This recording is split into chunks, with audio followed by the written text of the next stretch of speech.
Channel. আজি আপোনালোকলৈ লৈ আহিছোঁ এটা খুব সুন্দৰ সহজতে তৈয়াৰ কৰিব পৰা ৰেচিপি। সেইটো হ'ল কাপ কেক, যিটো আমি ডিছপ'জেবল কাপতে বনাম। এতিয়া আমাৰ ৰেচিপিটো ষ্টাৰ্ট কৰাৰ আগতে আপোনালোকে লাইক আৰু ছাবস্ক্ৰাইব কৰিবলৈ নাপাহৰিব। একেবাৰে প্ৰথমে আমি 3টা কণী আৰু 3/4 অইল আৰু 3/4 কাপ চেনি মিহলাই ফেটি লৈছোঁ। এয়া আমি ফেটি লৈছোঁ গোটেইখিনি। এতিয়া ইয়াত এড কৰিম আমি 1.5 কাপ ময়দা। এয়া 1 কাপ লৈছোঁ আৰু এতিয়া আৰু আধা কাপ ময়দা এড কৰিম। আপুনি ট্ৰাই কৰিব যে মেজাৰিং কাপটো সেম হয়, তেতিয়া আমাৰ মেজাৰ কৰিবলৈ সুবিধা হয়, সব বস্তুখিনি ইকুৱেলি পৰে। এতিয়া ইয়াত এড কৰিম আমি কোকো পাউডাৰ। আপুনি কোকো পাউডাৰটো অপশ্যনেল হয়, কাৰণ মই চকলেট ফ্লেভাৰ এটা দিবলৈ বিচাৰিছোঁ কাৰণে কোকো পাউডাৰ এড কৰিম। আদাৰৱাইজ আপুনি এইটো স্কিপ কৰিব পাৰে। ইয়াত আমি 1/4 কোকো পাউডাৰ এড কৰিছোঁ।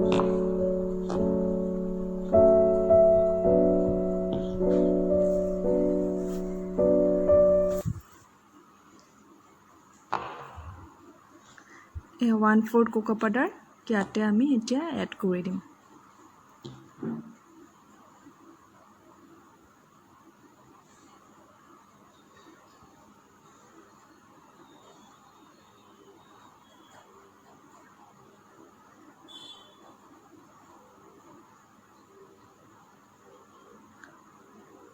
এতিয়া আমি মিক্সচাৰটো cut and fold method use কৰি পিনে আমি মিক্স কৰি ল'ম। এনেকৈ মিক্স কৰিলে বস্তুখিনি খুব সোনকালে ধুনীয়াকৈ মিক্স হৈ যায়।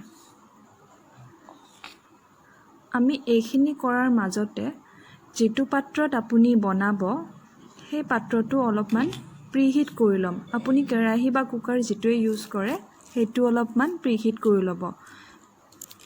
প্ৰিহিট কৰিলে পিছলৈ হিটটো ইকুৱেলি লাগে। আৰু বটমত অকণমান আপুনি নিমখ দি ল'ব পাৰে। নিমখ দিলে বটমটো ভালে থাকে মানে পাত্ৰটোৰ। এয়া আমি কুকাৰত বনাম, সেইকাৰণে অকণমান কুকাৰটো প্ৰিহিট কৰি লৈছোঁ। হিটটো ল' ৰাখিম। বটমত অলপ নিমখ দি লৈছোঁ। এতিয়া আমি মিক্সচাৰটোলৈ আহোঁ। মিক্সচাৰটোত আমি এড কৰিম এতিয়া 1/2 টেবুলস্পুন বেকিং ছ'ডা আৰু লগতে এড কৰিম 1 টেবুলস্পুন বেকিং পাউডাৰ।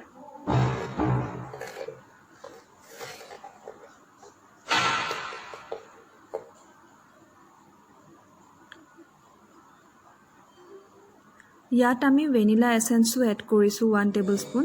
এইটো মই ভিডিঅ' দেখুৱাবলৈ পাহৰিলোঁ, আপুনি এড কৰি ল'ব 1 টেবুলস্পুন। এয়া মিক্সচাৰটো আপুনি কনচিষ্টেঞ্চিটো চাব। এনেকুৱা ধৰণৰ কনচিষ্টেঞ্চি কেক এটাৰ কাৰণে পাৰফেক্ট হয়। এয়া চাওক খুব ধুনীয়াকৈ পৰিছে।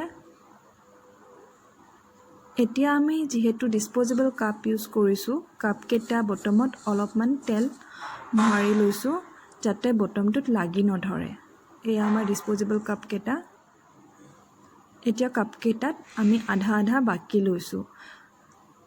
গোটেইখিনি ফিল আপ কৰি দিলে আমাৰ পিছলৈ পৰি যোৱাৰ সম্ভাৱনা থাকে, যিহেতু কাপকেকটো ফুলি আহিব, সেইটো কাৰণে আমি হাফ এড কৰিছোঁ। এয়া চাওক। এতিয়া আমি কুকাৰটোলৈ আহোঁ। এইটো প্ৰিহিট কৰি থোৱা আছে। ইয়াত আমি এখন এলুমিনিয়ামৰ ঢাকনি দিছোঁ। এলুমিনিয়ামৰ ঠাইত আপুনি যিকোনো ঢাকনি দিবলৈ পাৰে, ষ্টীলৰ হ'লেও হ'ব। এতিয়া আমি কাপকেক 5টা বহুৱাই দিছোঁ। অলপ মাজত স্পেচ ৰাখিছোঁ, তেতিয়া অলপ সুবিধা হয়। এতিয়া প্ৰথমে 5টা আৰু বাকীখিনি আমি পিছৰ বাৰত আকৌ এবাৰ দি দিম। এয়া লিডখন বন্ধ কৰি লৈছোঁ।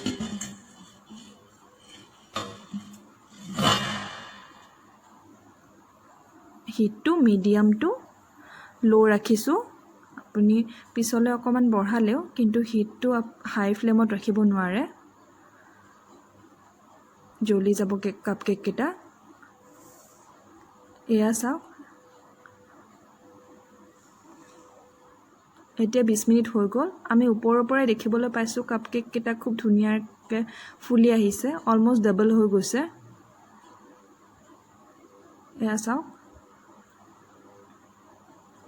এতিয়া লিডখন খুলি দিলে আমি দেখা পাম এয়া খুব ধুনীয়াকৈ ফুলিছে। এতিয়া আমি এডাল টুথপিকৰ সহায়ত কাপকেককেইটা চেক কৰিম ভিতৰলৈ হৈছে নে নাই। এয়া আমি এডাল টুথপিক সুমুৱাই চাইছোঁ। টুথপিকডাল ওলাই আনিলে আমি যদি দেখা পাওঁ যে একো লাগি ধৰা নাই তেতিয়াহ'লে আমাৰ কাপকেককেইটা হৈছে। এয়া অলপো লাগি ধৰা নাই, তাৰমানে আমাৰ কাপকেককেইটা পূৰা ৰেডি। এতিয়া এটা এটাকৈ কাপকেককেইটা উলিয়াই আনিছোঁ। এয়া চাওক, কাপকেককেইটা আমি গুচোৱাৰ পিছত চালোঁ, ইমান ধুনীয়া ফ্লাফি আৰু স্পঞ্জি হৈছে। চাওক, খুব ফ্লাফি হৈছে। খুব সহজতে হয় এইকেইটা।